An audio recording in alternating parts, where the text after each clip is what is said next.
বন্দে পুরুষোত্তমম, বন্দে পুরুষোত্তমম। পরম প্রেমময় শ্রী ঠাকুর মুকুচন্দ্রী রাতু চরণে প্রণাম। পরমারাধ্যা জগৎ জননী সৃষ্টি বড়মা রাতু চরণে প্রণাম। পরম পূজ্যপাদ সৃষ্টি বরদার রাতু চরণে প্রণাম। পরম পূজ্যপাদ শ্রী আচার্য দেবের চরণে প্রণাম। ঈশ্বরে তো বাহি সকলের চরণে প্রণাম জানিয়ে নামধান মহাযজ্ঞের এই যে প্রভাতী সৎসঙ্গ,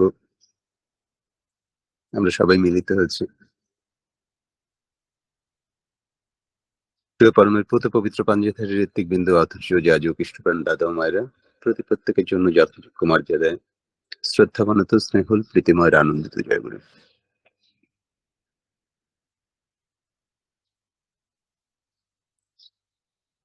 ঈশ্বর খুঁজছেন, ঈশ্বর খোঁজার আকুতি মানুষের মধ্যে খুব থাকে। সেরকমই আকুতি নিয়ে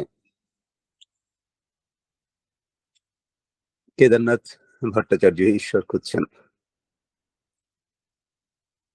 ওই প্রতি ঘটে ঘটে ঈশ্বর খোঁজার একটি মানসিকতা তৈরি হয়েছে। সেই ঈশ্বর খোঁজার আগে আমরা প্রতিনিয়তই মানে স্বস্তি খুঁজে বেড়াই দানে, ধ্যানে, ইত্যাদি ইত্যাদি ছোট ছোট অনেক কিছুর মধ্যে দিয়ে খুঁজে বের করি। তিনিও তো সেরকম সবকিছুই করেছেন এবং দেশ উদ্ধার করবেন, দেশের স্বাধীনতা নিয়ে আসবেন, সেদিকেও নিজেকে নিবেদন করেছেন। জেলে গিয়ে তিনি খুব মনোকষ্ট হয়েছে যে মানুষগুলো বাহিরে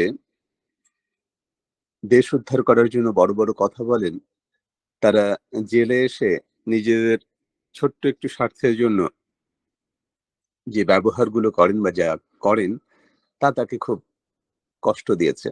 এবং ওই জেল থেকে বের হয়েই তার ওই দেশ উদ্ধার করার চিন্তা মাথা থেকে উবে গেছে।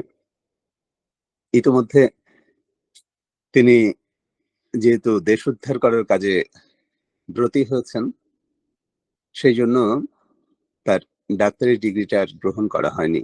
মানে তখনকার শাসক গোষ্ঠী তাকে সেটি আর অর্জন করতে দেয়নি।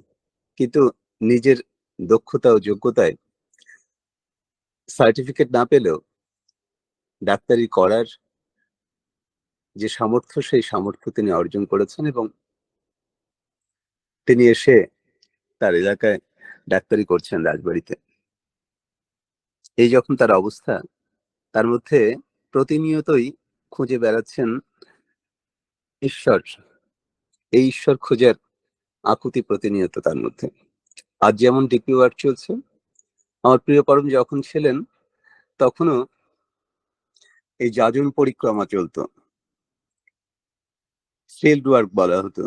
সেই তখন যাজন পরিক্রমায় অনন্ত মহারাজ গেছেন সেই রাজবাড়িতে, সেখানে তার নানান জিজ্ঞাসা। এবং এতদিন ধরে ওই ঈশ্বর খোঁজার মানসিকতায় যেখানেই ধর্মসভা হয় বা যেখানেই আহ ঈশ্বরকে নিয়ে কোনো কথা হয়, সেখানেই তিনি যান এবং যারা কথা বলেন তাদের সঙ্গে কথা বলে তিনি তাদেরকে তার প্রশ্ন বাণে জর্জরিত করে শেষ করে দেন।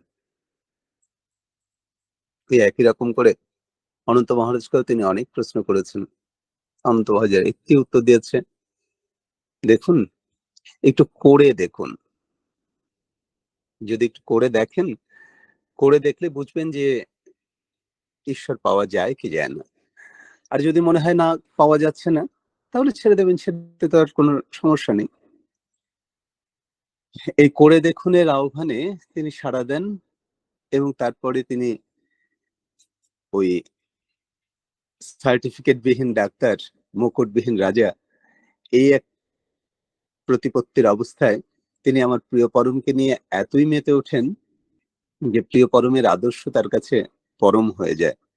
এবং সেই পরমতায় ওই যে আগে তিনি দান ধ্যানের মধ্যে ঈশ্বর খুঁজতেন, সেই সব যেহেতু তার মধ্যে একটি ছিলই, সেই থাকার জন্য তিনি সেখানে একটি তপবন স্কুল করেন ঠাকুরের আদর্শে। সেখানে সবার খাওয়া দাওয়ার জন্য আনন্দবাজারের ওই চর্চাটি করেন। মানে ঠাকুরের আদর্শের যে, যে জিনিস ছড়িয়ে পড়েছে সেগুলো তিনি সেইখানে বসেই করা শুরু করেন। একসময় মনে হয় যে যাই, পাবনায় গিয়ে আমি ঠাকুর দর্শন করে আসি। এবং তিনি তখন পাবনায় আসেন এবং তার স্ত্রীকে বলেন, "চলো আমরা ৭ দিনের জন্য পাবনায় যাই।" এই যে বলা, এই বলা নিয়ে তিনি চলে আসেন। এসে তিনি ঠাকুরের কাছে আর ঠাকুরের কাছ থেকে যান না। ঠাকুরের কাছেই থেকে যান। এই যে থেকে যেয়া, তখন মনে হয় যে আমার ওইখানে যে প্রতিপত্তি আছে ওগুলো ঠাকুরকে দিয়ে দেব। তো ঠাকুরের কাছে যখন জিজ্ঞেস করবে তখন শুনেছেন যে ঠাকুরকে এরকম কিছু দিতে নিলে কেউ নেয় না, ঠাকুর নেন না। তো ঠাকুরকে না জানিয়ে তিনি সবকিছু দান করেন এবং ঠাকুর যেখানে বসেছেন ঠিক পায়ের নিচে সেই দলিলটা রেখে দেন যাতে ঠাকুর নামলেই সেখানে পা দিতে পারেন, পা স্পর্শ পায়। এই এতে তিনি সবকিছু দান করে দেন। নিঃস্বার্থে সবকিছু দান করে দেন এবং পরবর্তীতে সেটি আশ্রম কর্মীদের দ্বারা গ্রহণ করা হয় এবং সেখানে কয়েকদিন ওই তপোবন এবং চিকিৎসালয় যা, যা ছিল সেগুলো পরিচালিত হতে একটি সময় সেটি হয়। প্রসঙ্গটা নিয়ে আসলাম এই জন্যই, আমার প্রিয় পরমকে যারা সবকিছু উজাড় করে দেন তাদের একটি অবস্থান, আর যখন সবকিছু খোঁজা হয় আমার প্রিয় পরম যতটুকু চান ততটুকুর ব্যত্যয় যখন হয় তখন আর আমার প্রিয় পরম সেটুকু নেন না। প্রফুল্ল কুমার দাস তাকে অনেকে বলছেন আশ্রম থেকে সে যেন বাহিরে ঘুরতে যান, আমার ঠাকুরের ইচ্ছা না, তিনি যেন আমার ঠাকুর কেন্দ্রিকতায় থাকেন। কিন্তু ঠাকুরের কাছে এসেই তো সবাই দাবি করবেন যে উনি যেন চলে যান। তো ওনাকে ডেকে বলছেন, শোন তোকে কিন্তু সবাই যেতে বলবে, আমি তো ওদের কথা ফেলতে পারি না, তো তোকে কিন্তু আমি যেতেও বলবো, তুই কিন্তু যাবি না। এই যে ভক্তের সঙ্গে ঈশ্বরের একটি যোগসূত্র হচ্ছে, ভক্তকে নিয়ে যখন টানাটানি করছে, সেই প্রফুল্ল কুমার দাস ঠাকুরের জন্য জমি গ্রহণ করতে ভারতে তন্ন তন্ন করে খুঁজছেন কোথায় ৫,০০০ একরের মতন একটি জায়গা পাওয়া যাবে। এই যে যখন খোঁজা, একর কি বিঘা এরকম একটি ইউনিট, এই যখন তার খোঁজা, খুঁজতে খুঁজতে তিনি একদম সর্বোচ্চ পর্যন্ত চলে যান এবং সর্বোচ্চ পর্যন্ত যখন যান তখন দেখা যায় যে পশ্চিমবঙ্গে একটি জায়গা রয়েছে এবং সেখানে আহ যেটুকু যেটুকু জায়গা চাওয়ার তার চেয়ে বেশি রয়েছে এবং সেখান থেকে দেয়া যায়। তো সেন্ট্রাল গভর্নমেন্ট সেটি হ্যাঁ বলেন, পরবর্তীতে পশ্চিমবঙ্গ সরকারের কাছে অনুমতি পেলে দেওয়া যাবে। পশ্চিমবঙ্গ সরকার তখন ওই জমি থেকে ২,০০০ একর বা বিঘা এই জমিটা দিতে চান। কিন্তু ঠাকুর ওই ৫,০০০ যেহেতু হবে না, ৫,০০০ কমে, সেই জন্য আর তিনি আর ওটা গ্রহণ করেননি।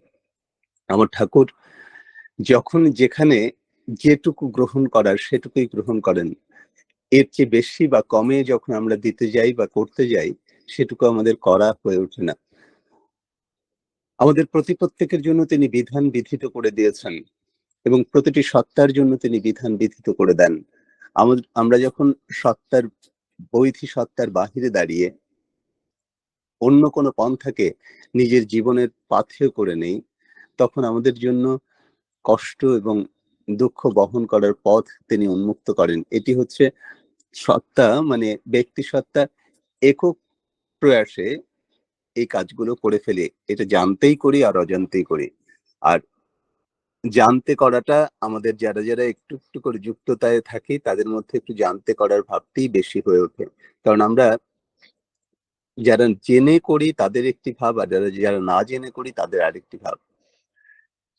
এই যে দুজনের কথা বললাম, কেদারনাথ ভট্টাচার্য এবং প্রফুল্ল কুমার দাস, তারা তাদের জীবনে যেমন করে ঈশ্বর প্রাপ্তির আশায় সবকিছু ছেড়ে দিয়ে এবং নেতি করে জীবনকে ঈশ্বরের কাছে সমর্পণ করেছেন, সমর্পণের প্রতিটি সত্তায় যখন তারা সন্তান হারা হচ্ছেন, স্ত্রী হারা হচ্ছেন, তারপরেও ইষ্ট হারা হওয়ার ন্যূনতম কোনো আকুতি বা স্খলন তাদের মধ্যে আসেনি।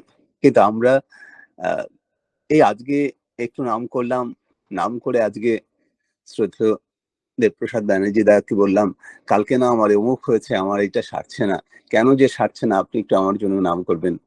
তারপরেও দেখা গেল আমার সেটা সারলো না, তারপরে মনে হলো দূর নাম করে আর কি হয়। কিন্তু আমাদের নিষ্ঠার জায়গাটি, ব্যক্তির নিষ্ঠার জায়গাটি মাঝে, মাঝে শর্মিষ্ঠা মা বলেন, "আমরা সবাই তো নাম করছি, আপনিও মনে, মনে নাম করুন।" মানে একটি নির্দিষ্ট সময় বলে রাখলে অনেকজনের নামেই কিন্তু আমরা সবাই এখানে সমবেত হয়ে নাম করতে থাকি। কিন্তু তারপরেও যখন ঘোষণা শেষ হয়ে যাচ্ছে, তখন যখন আবার বলা হয়, তখন কোনো, কোনো দিন এরকম করে বলা হয়ে পড়ে যে, "আপনারা করুন।" আসলে আমি আমার ঠাকুরের সঙ্গে নিজেকে যতটা নিবিড় করতে পারবো, সেই নিবিড়তাই আমার প্রাপ্তি, সেই নিবিড়তাই আমার স্থিরতা। আমি আ প্রচন্ড রকমের রাগী। কেমন করে যে রাগী এটা জানি না। তো গত মঙ্গলবারে নিজের মধ্যে নিজে, আজকে বৃহস্পতিবার, নিজের মধ্যে নিজে রাগ সম্বরণ করেছি। করার পরে নিজের কাছে নিজেকে খুব হ্যাপি মনে হলো। তো এই যে সংবরণ করার প্রয়াসটুকু, এই প্রয়াসটুকু আমি পিছন থেকে একটু ঘুরলাম যে কোথায় আমি আজকের যেইখানে আমি খুব রেগে যাওয়ার কথা সেখানে আমি রাগিনি। কেন রাগিনি আমি একটু নিজেকে পিছন দিকে ঘুরলাম। তখন দুপুরবেলা পিছনে হাঁটতে, হাঁটতে, হাঁটতে, হাঁটতে এই যে নাম ধ্যানের সময়টা এসে যখন দাঁড়ালাম, তখন মনে হলো আমি আ ওই সময়টায় স্থিরতাটা একটু বেশি নিয়েছিলাম। আজকে যখন আমি উঠেছি, ওঠার পরে মনে হলো আমি যে ঘরটায় থাকি সেই ঘরটির পশ্চিমে একটি জানালা আছে। ওই জানালায় আজকে প্রতিপদ শেষ হয়ে গেছে। সম্ভবত আ উম তো যেই চাঁদটি, সেই চাঁদটি এসে জানালায় উঁকি দিচ্ছে। তো মনে হচ্ছিল স্থিরতা এমন একটি জিনিস যে আমি যখন পূব আকাশে চাঁদটি যখন ছিল, যেহেতু আমার জানালাটা পূব দিকে নেই, সেজন্য ওই চাঁদটিকে কিন্তু আমি দেখতে পাইনি। তো ঈশ্বরকে প্রাপ্তির জন্য বা আমার ইষ্টকে প্রাপ্তির জন্য বা ইষ্টকে সামনে রেখে মঙ্গল প্রাপ্তির জন্য আমাদের প্রত্যেকের একটি স্থিরতা দরকার। সেই স্থিরতাটা যদি থাকে এবং সেই নিষ্ঠাটুকু যদি থাকে, তাহলে ওই ঈশ্বর কোনো একটি সময় আমার কাছে এসে কোনো একটি সময় আমার সত্তায়, বিধিত সত্তায় তার বিধানকে মূর্ত করে তোলেন। সেই সত্তায়, বিধিত সত্তায় মূর্ত করে তোলার জন্য আমি যদি আনত না হই, আমি যদি সমর্পিত না হই, আমি যদি নিজেকে নিষ্ঠানন্দিত না করি, তাহলে সেই প্রাপ্তিগুলো ঘটে না। আমি খুব আ ওই ক্যালকুলেশন করে, করে তো সব শিট গুলো পূর্ণ করি। তো সেই ক্যালকুলেশন করে শিট গুলো পূর্ণ করতে, করতে ওটি আমার জবের একটি সেক্টর, ওটি আমার আ যে পিছনের স্ট্যাটাস, সেই স্ট্যাটাসের একটি সেক্টর। কিন্তু আমি মনে, মনে সবসময় এই আ মানবিক সত্তা, আধ্যাত্ম সত্তাকে খুঁজে বের করি এবং চাই। এবং সেইজন্য আমার প্রতি সময়ের প্রার্থনাগুলো ওই জায়গাটায় থাকে। সেই জায়গাটার প্রার্থনাগুলোর সঙ্গে কোনো লজিক নেই, কোনো আ ক্যালকুলেশন নেই, কোনো কিছু নেই। কিন্তু তুমি আছো, আমি আছি, তুমি আছো, আমি আছি এবং তুমিই সব আমাকে করে দাও।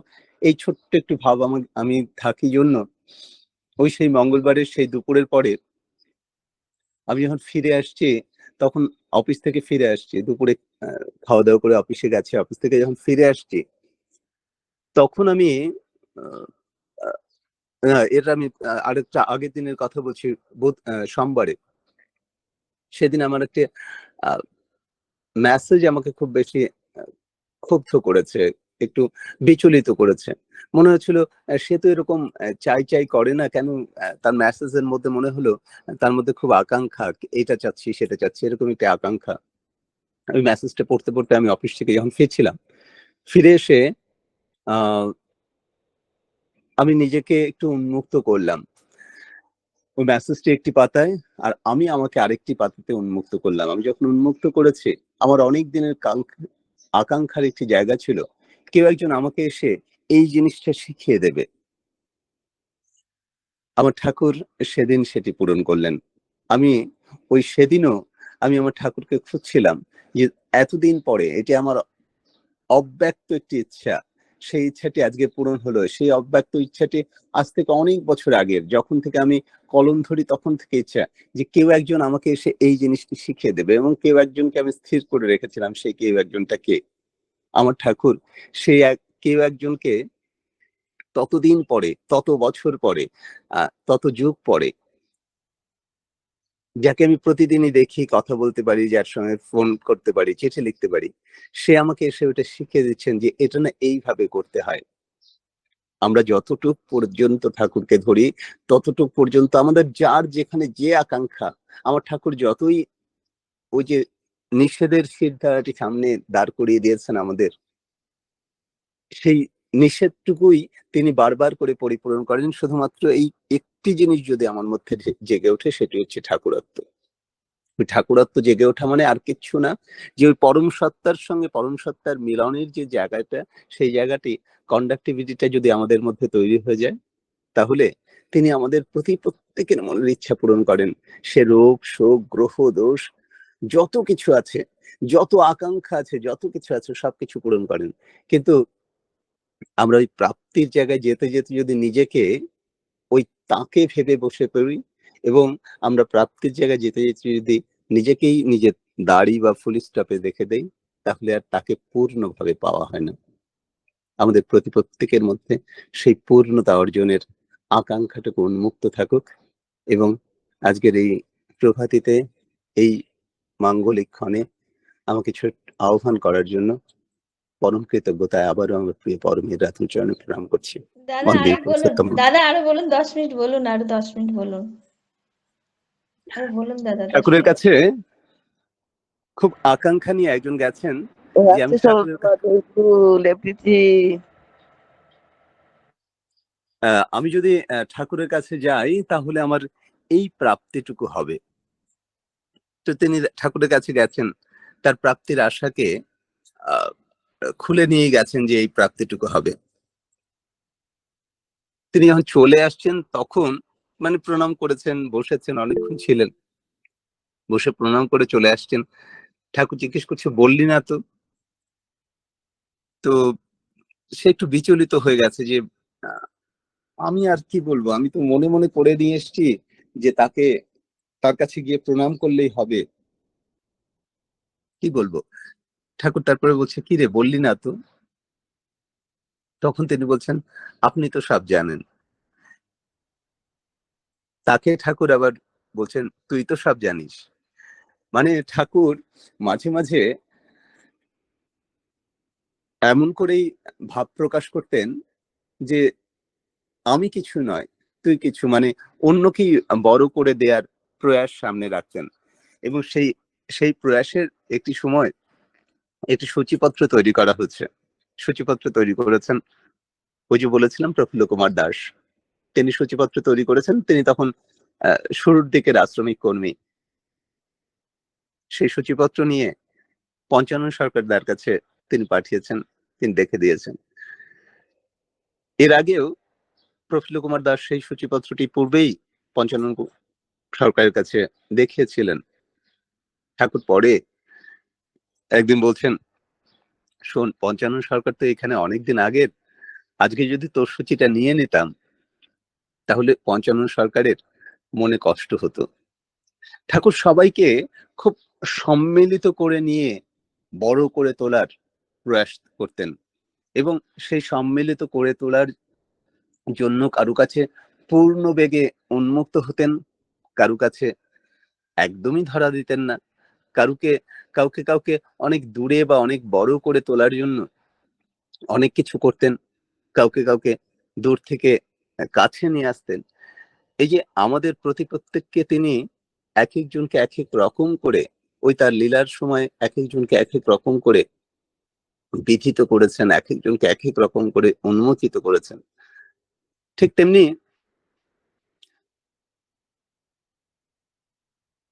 একজনকে তিনি সবকিছু শেখাচ্ছেন।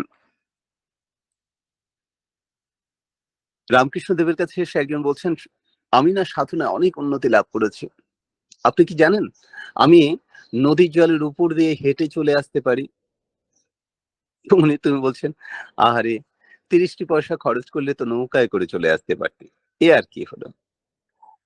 ঠিক তেমনি আমার ঠাকুরের কাছে যখন সবাই এসে নিজেকে খুব গর্বিত করে তোলে, নিজেকে খুব বড় করে তোলে, অথবা ঠাকুরের কাছে বারবার করে এসে যখন তিনি সবকিছু রপ্ত করে ফেলে ঠাকুরকে ফেলে চলে যান, ঠাকুর তাদেরকে কাউকেই কখনো ঘৃণার চোখে, কখনো অপরাধীর চোখে দেখেননি, বরঞ্চ আশেপাশে যারা আছেন তারা বারবার করে এসে বলছেন, ঠাকুর সে তো এই কাজটি করছে, আপনি তাকে কেন বারণ করছেন না, ও বুঝবেনি।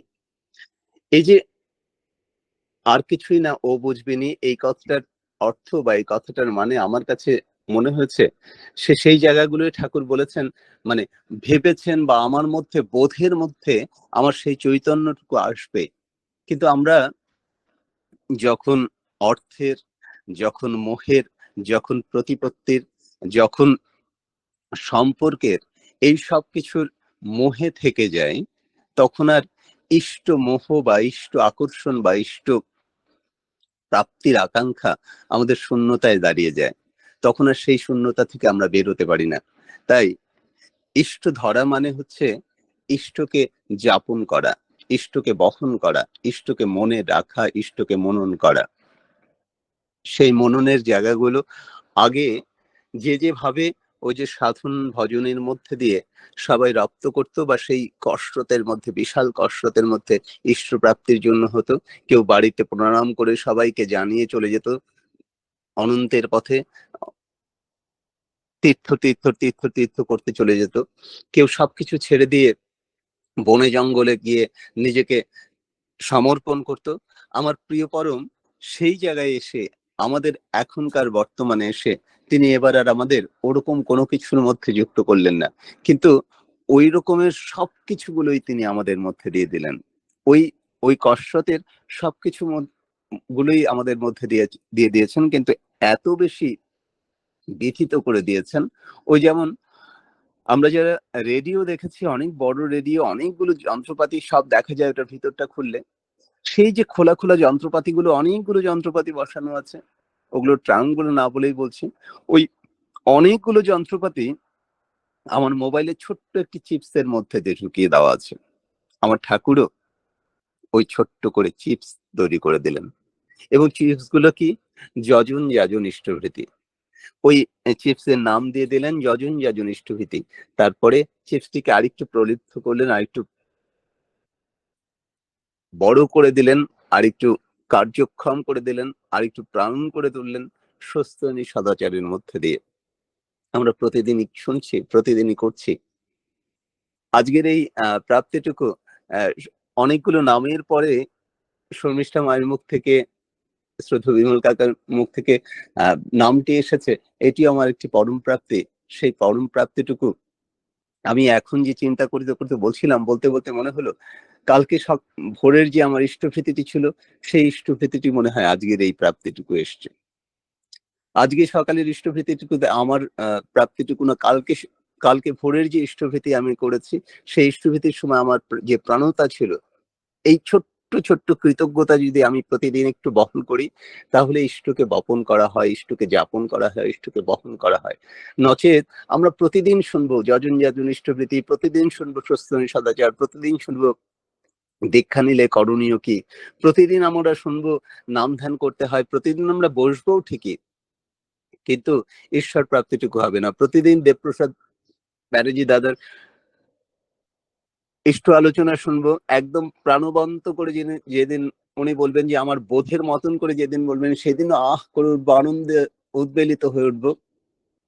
যেদিন আমি শব্দগুলো বুঝবো না, যেদিন আমি তার মাতৃকতার কাছে পর্যন্ত যেতে পারবো না, আমার ভাবনা ওই পর্যন্ত যাবে না তার সেদিন আলোচনায়, সেদিনও বলবো সহজ করে বললে ভালো হতো। কিন্তু সহজ করেই পরের দিনও আবার আমাদের কাছে বলবেন, কিন্তু সহজ কথা সহজ করে আমাদের কাছে এসে ধরা দেবে না, যতক্ষণ না পর্যন্ত আমি আমাকে সমর্পণ করছি সেখানে, যতক্ষণ না পর্যন্ত তাকে জানার এবং তাকে অনুভব করার আকুতিটুকু আমার মধ্যে না যাচ্ছে, ততক্ষণ পর্যন্ত ওই কড়াগুলো মেকানিক্যাল কড়া হয়ে যায়। যদিও আমার ঠাকুর ওই মেকানিক্যাল কড়াগুলোকেও করতে বলছেন, যে করতে করতে কোনো একটি দিন আমার মধ্যে সেই জাগ্রত বোধ জাগবে। এই কড়াটুকু জানি আমাদের সার্থকতায় থাকে, কড়াটুকু জানি আমাদের প্রাণবণতায় থাকে, সেইটুকুর নিষ্ঠাটুকু জানি থাকে। সেই নিষ্ঠাটুকুতে আপনাদের প্রতি প্রত্যেকের কাছে আহ্বান এইটুকুই, যে আমরা যেন একটু নিজেদেরকে ছড়িয়ে দিতে পারি। সেই ছড়িয়ে দেওয়া আর কিচ্ছু নয়, যে সেই ছড়িয়ে দেওয়া হচ্ছে আমি আমার সেবার মধ্যে দিয়ে ওই ভাইটির কাছে আর একটু যেন যেতে পারি, যে আমার ঠাকুরের কাছে এসেছিল কিন্তু আজকে বিমুখ। সেই ভাইটির কাছে যেন আমরা যেতে পারি, যে আমার ঠাকুরকে নিয়ে আগে একদম কর্মে মত্ত হয়ে চলতো, কিন্তু আজকে কোথায় যেন একটি মতুয়া গোষ্ঠী হয়েছে, সেখানে গিয়ে নিজেকে উদ্বেলিত করে দিচ্ছে। কোথায় যেন একটি আরেকটি সংঘ হয়েছে, সেই সংঘের মধ্যে নিজেকে উদ্বেলিত করে দিচ্ছে। আমার ঠাকুর বলছেন, মানুষ আপন টাকা পর, যত পারিস মানুষ ধর। সে মানুষ ধরতে গিয়ে আমরা কখন যেন মানুষকে হারিয়েও ফেলছি, এবং যাদেরকে হারিয়ে ফেলছি তাদের দিকে আমরা অনেক বড় বড় করে কথা বলছি, কিন্তু তাদেরকে খোঁজার জন্য বা তাদেরকে আবারও একত্রিত করার জন্য, ওই বিনীত সত্তায় আনত করে তোলার জন্য, ওই প্রিয় পরমে আবারও নিবিষ্ট করে তোলার জন্য ছোট্ট ছোট্ট কিছু কথা, কাজগুলো একটু না হয় কখনো কখনো নিজেকেই ছোট হতে হয়, যে তার মধ্যে তো একটি ক্ষোভ আছে, কোনো একটি কষ্ট আছে, কোনো একটি দুঃখ আছে। সেই দুঃখের সামনে আমরা যখন গিয়ে দাঁড়াই, তার মনের মধ্যে সেই দুঃখগুলো টকবক টকবক করে ফুটতে থাকে, তার কষ্টগুলো, তার না পাওয়াগুলো ফুটতে থাকে। সেই আঁচটুকু যদি মায়েরা যখন ভাত রান্না করেন, ওই ঢাকনিটা খোলার সময় তাদের হাতে কম বেশি একটু আঁচ লাগে, সেই আঁচটুকু যদি একটু বহন করতে পারি, তাহলে মনে হয় ওই মানুষ আপন টাকা পর, যত পারিস মানুষ ধর, ওই মানুষ ধরার জন্য একটু সামনে যাওয়া, অথবা যে আমার প্রিয় পরমকে ছেড়ে চলে গেছেন তাকে আবারও আমার প্রিয় পরমে আনত করে তোলার সেই কাজটি, যে ডিপি ওয়ার্ক এখন প্রতি দাঁড়ে দাঁড়ে আমাদেরকে যাওয়ার আহ্বান করে রেখেছেন, উন্মুক্ত আহ্বান করে রেখেছেন। কোনো ক্লাসিফাইড করে দেয়া নাই, যে যে যাজক গিয়ে একটু কথা বলে আসবে, অধৈর্য গিয়ে আবার একটু তার সঙ্গে কথা বলবে, তারপরে ঋত্বিক দেবতা গিয়ে সেখানে 800 রুপিতে প্রিয় পরমকে বসাবেন, এবং তিনি সব কথার মধ্যে দিয়ে প্রিয় পরমের সেই দীক্ষায় দীক্ষিত করে তুলবেন। ওই যে পরিক্রমার পাঠটুকু ছিল আগে, সেই পাঠটুকু কিন্তু এখনো বর্তমান এবং চলমান। কিন্তু এই যে ডিপি ওয়ার্ক, সেই ডিপি ওয়ার্ক আমাদের প্রত্যেকের জন্য উন্মুক্ত করে দিয়েছেন, সেটি একদম শ্রেণী বিভাগ করে দেননি। তাই আমরা যে যেখানে আছি, যে যেমন আছি, যেই সত্তায় আছি, আমার কাজটুকু হচ্ছে আমার প্রিয় পরমকে বিতরণ করা। ওই বিতরণ করার কাজটুকুতে জানি আমি যখন যেখানে যেমন অবস্থায় সুযোগ পেয়ে যাই, যেখানে যেমন অবস্থায় সুযোগ পেয়ে যাই, সেটি বোর্ডরুম হতে পারে, সেটি বড় একটি মঞ্চ হতে পারে, সেটি যখন যেখানে যে যেমন করে প্রশ্ন করে, দাদা তুমি নিরামিষ খাও কেন, ওইটি আমার স্কোপ খুলে দিল, যে একটু ছোট্ট দরজা খুলে দিল, এবার আমি একটু ঠাকুরকে বলতে পারবো। দাদা তুমি বিয়ে নিয়ে এত কথা বলো কেন, এই একটি কথাই আমি সারাদিন ধরে খুঁজছিলাম, সে আমাকে এরকম একটি কথা বলুক, এই কথার মধ্যে দিয়ে আমি ঢুকতে পারি, সে প্রবেশ করতে পারি, সেই প্রবেশের মধ্যে দিয়ে যেন আমি আমার ঠাকুরকে বিতরণ করে আসতে পারি। তখন যেন আমি তোকে বলতে পারি যে দেখো, এই এই পন্থার জন্য তো আমার ঠাকুর এই পন্থাগুলো বলে দিয়েছে। কোনো ঘৃণা, কোনো হীনমন্যতা, কোনো কিছু নয়, কোনো অহমিকা বোধের জন্য নয়, যে ব্রাহ্মণ ব্রাহ্মণকে বিয়ে করবে, ব্রাহ্মণ বড় একটি জাত, এরকম কোনো কিছু নয়। বরং এই জিনিসটা তুমি দেখো, তুমি তো এই জিনিসটি মানো, সায়েন্স মানো, তুমি বিজ্ঞানের সবকিছু মানো, তুমি বিজ্ঞানের সবকিছু মানতে মানতে তুমি এই জায়গাটায় দাঁড়িয়ে শুধুমাত্র কেন বলো রক্ত লাল আর রক্ত লাল, লালে লালে মিলন হলে এত অসুবিধা কিসের? এই যখন বোধ কারোর মধ্যে, সেই বোধের ব্যক্তিটি যখন আমার কাছে কোনো একটি দিনের কোনো একটি ফুরসতে হঠাৎ করে বলে, যখন তার মুখ থেকে বিবাহ শব্দটি আমার কাছে এসে কানে পৌঁছে, আমি সেই মুহূর্তটির জন্য অপেক্ষা করি, এবং সেই মুহূর্তটি আমার প্রিয় পরম তুলে দেন, এবং সেই মুহূর্তটিতে তাকে আমি যুক্ত করে দিতে পারি। অনেকের অনেক চাওয়া থাকে, সব চাওয়াগুলো পরিপূরণ আমরা কেউই কখনো করতে পারি না। ওই বিধিত সত্তা তিনিও পরিপূরণ করেন হচ্ছে আমি পাত্র, তো এই পাত্রকে আমার যে ধারণ ক্ষমতা, সেই ধারণ ক্ষমতায়। আর আমরা যারা দূরে বসে বসে দেখি, ইস ঠাকুর তাকে তো পূরণ করে দিতে পারতো, পারতো তো, কিন্তু আপনি কি জানেন ওই সত্তাটির পাত্রটি কত বড় আর কত ছোট? সেটি তো আমি আপনি জানি না, কেউ জানি না। ওই পাত্রটি দৃশ্যমান নয়, আমার প্রাপ্তির পাত্রটুকু ঈশ্বরের পূর্ণ, ঈশ্বরের আশিস পূর্ণতায় প্রাপ্তির যে পাত্রটুকু, সেই পাত্রটুকু আমি আপনি কেউ জানি না কার। কার জন্য কতটুকু। কিন্তু এই দূরে দাঁড়িয়ে দাঁড়িয়ে ইস রে, ওর ছেলেটা এরকম করে অকালে চলে গেল, ওর ছেলেটা নেশাগ্রস্ত হয়ে গেল, ঠাকুরের ঠাকুর করে সারাটা দিন।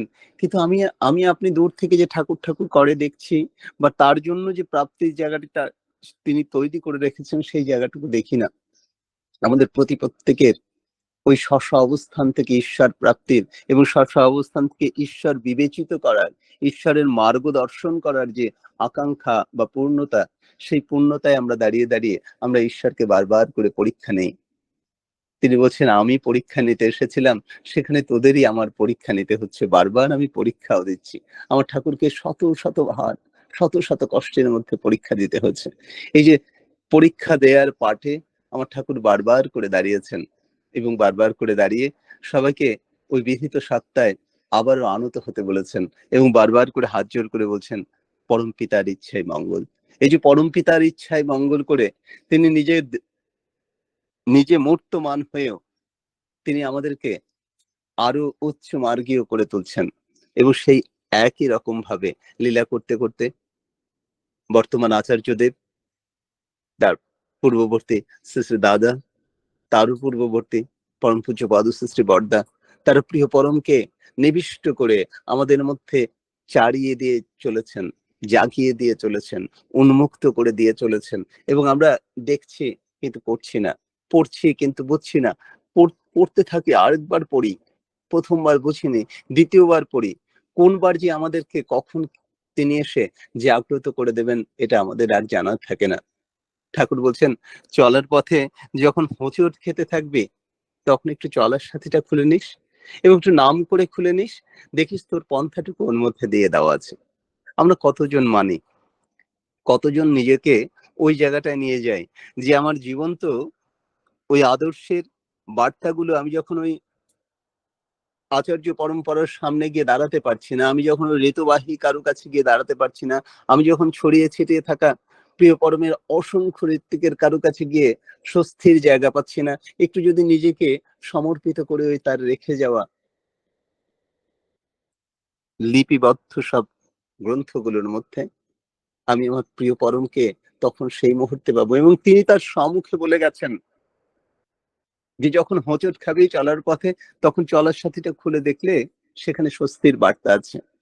সেই স্বস্তির বার্তাকে আমরা খুঁজে দেখি, আমরা কি নিজেকে সেইখানে সমর্পণ করি? সমর্পণ করতে বললেই অনেকেই হয়তো রুষ্ট হন। আমি একটু মাকে বললাম আমার জন্য নাম করতে, মা এরকম করে বললেন, আসলে কিন্তু মা ওরকম করে বলেননি, বলেছেন হচ্ছে আপনার ওই সত্তাটুকুকে আরেকটু জাগ্রত করার জন্য, যে আপনি যদি আরেকবার নিবিড় হয়ে ডাকেন ওই ডাকটি তিনি শোনেন, সমবেত প্রার্থনা অবশ্যই তিনি শোনেন, কিন্তু আপনি যদি ডাকেন আপনার প্রিয় পরমকে, আমি তোমারই সন্তান, ওই তোমার সন্তান বলে যাকে প্রণাম করছেন তাকে যদি আপনি নিবিড় ভাবে ডাকেন, সেই প্রাপ্তিটুকু অন্য প্রাপ্তি। আমার যে বেলা থেকে আমার চাওয়ার জায়গা ওই চকলেট চাওয়া, ঘুড়ি চাওয়া, টিয়া পাখি চাওয়া, ওই চাওয়াগুলো দিদি পর্যন্ত ছিল। তারপরে যখন বড় চাওয়াগুলো এসেছে, আমি আমার প্রতিটি চাওয়া মনে মনে চাইতাম এবং প্রথম চাওয়াটি আমার কাছে থাকতো মায়ের কাছে, সেটিও মনে মনে, যে এবার না গেলে মার হাতে ওই রান্নাটা খেতে পারবো, এটি আমার মনের চাওয়া। আমি সেবার বাড়িতে গিয়ে কেমন করে যেন মার হাতে সেই রান্নাটা খেয়ে আসতাম। হয়তো সেই সময়টি ওই সবজিটির না, ওই জিনিসটির না, তারপরেও মায়ের কাছ থেকে কেমন করে যেন খেয়ে চলে আসতাম। ওটি আমার ছিল প্রথম চাওয়ার জায়গা।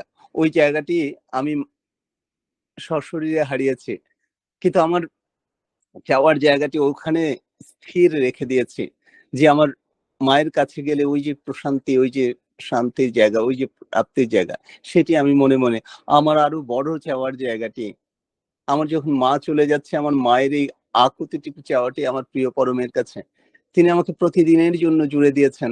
আমি যদি এই ইষ্টমন্ত্রে জড়িত না থাকতাম, আমি যদি এই সৎসঙ্গের প্ল্যাটফর্মে জড়িত না থাকতাম, তাহলে আমার মায়ের কান্নাটুকু, আমি যে জিন সত্তার মধ্যে জন্মগ্রহণ করেছি, হয়তো এইভাবেই থাকতো।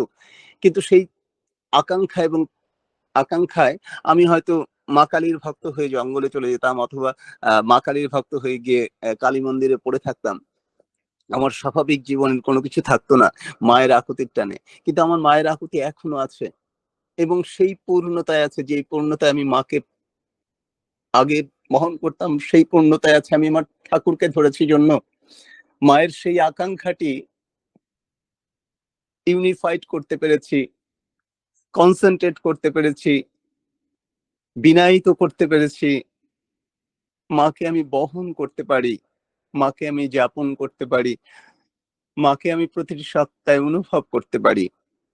শুধু এই প্রাপ্তিটুকু আমি প্রিয় পরমকে পেয়েছি জন্য প্রাণী। আমার জানা নেই আমার আমি ওরকম করে রামকৃষ্ণ দেবের মতন অনেকগুলো বিধিত সত্তা ঈশ্বরকে আরাধনা করার কখনো সুযোগ বা কোনো পন্থা খুঁজে দেখিনি বা বের করিনি। আমি যে মন্দিরে, যে টেম্পলে যেখানে গিয়ে দাঁড়াই, সেখানে যেটিই হোক, আমি ওখানে যখন আনত হয়ে প্রণাম করি, সেই মূর্তি আমার সামনে যাই থাকুক, আমি আমার প্রণাম করি আমার প্রিয় পরমের রাতুল চরণে। আমি যেখানে গিয়ে প্রণাম করি, আমি ওই অষ্টমীর দিন যে অঞ্জলি দেই, অঞ্জলির মন্ত্রে যা বলি সবই বলার পরেও আমি আমার অঞ্জলিটুকু অর্পণ করি আমার প্রিয় পরমের কাছে। ওই আমার প্রিয় পরমকে পেয়েছিলাম জন্য আমি আমার মাকে বহন করতে পারি। আমি আনন্দে থাকতে পারি। সবচেয়ে বড় যে জিনিসটি আমি ঠাকুরকে নিয়ে আনন্দে থাকতে পারি যে আমার কোনো কিছু প্রাপ্তিতে বা অপ্রাপ্তিতে অন্যদের মধ্যে যে কষ্টবোধ হয়, আমার মধ্যে সেই কষ্টবোধটুকু হয় না। আমি খুব সঙ্গে খুব যারা আমরা তো গাড়িতে চড়ি, গাড়ির একটি ঝাঁকির যে সিস্টেম ওটাকে বলে সাসপেনশন সিস্টেম।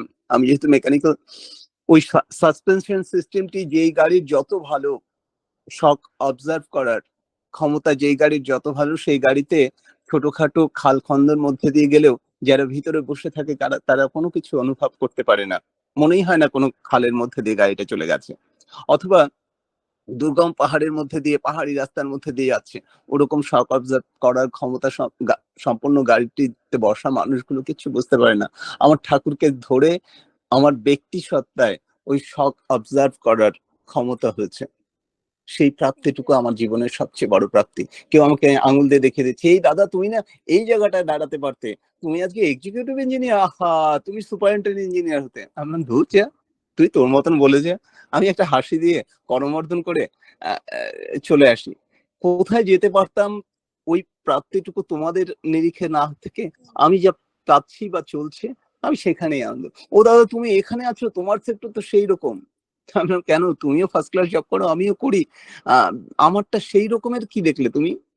ওই যে সেই রকমের ইঙ্গিত করা আমাদের সমাজে প্রত্যেককে আমাদেরকে পিঞ্চ করছে, পিঞ্চ করছে, এই তুমি তো আরেকটু সুন্দর হতে পারতে, এই তোমার গানটার এই জায়গাটা মিটটা লাগেনি, দাদা আহা নিখাত সুরে চলে গেল দাদা গানটা। জয় গুরু দাদা। সবার মধ্যে অন্যের দ্বারা পরিচিত না হয়ে নিজের সত্তায় উদ্বোধিত হোক, এই প্রার্থনা রাখছি প্রিয় পরমের রাতুল চরণে।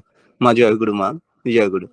আমার জয় এই গুরু দাদা। প্রাপ্তিটুকু অনেক জয় অনেক গুরু দাদা। অনেক অনেক প্রণাম জানাচ্ছি আপনার জন্য প্রিয় পরমের রাতুল চরণে। জয় গুরু, মা জয় গুরু। জয় গুরু দাদা, জয় গুরু। অপূর্ব, অসাধারণ। আপনাকে লিঙ্কে দেখতে পেলে তো আমি ভরসা পাই, কিন্তু আমি চাই সবাই যেন পাক। আর আপনি থাকলে আমি তো ভরসাই পাই। আজকে আমারও মনে হয়েছিল যে অম্লানদাকে আমি ডাকবো আজকে, আগে সবাইকে ডেকে নিই, না হলে তো অম্লানদা আছে। যাই হোক, আপনার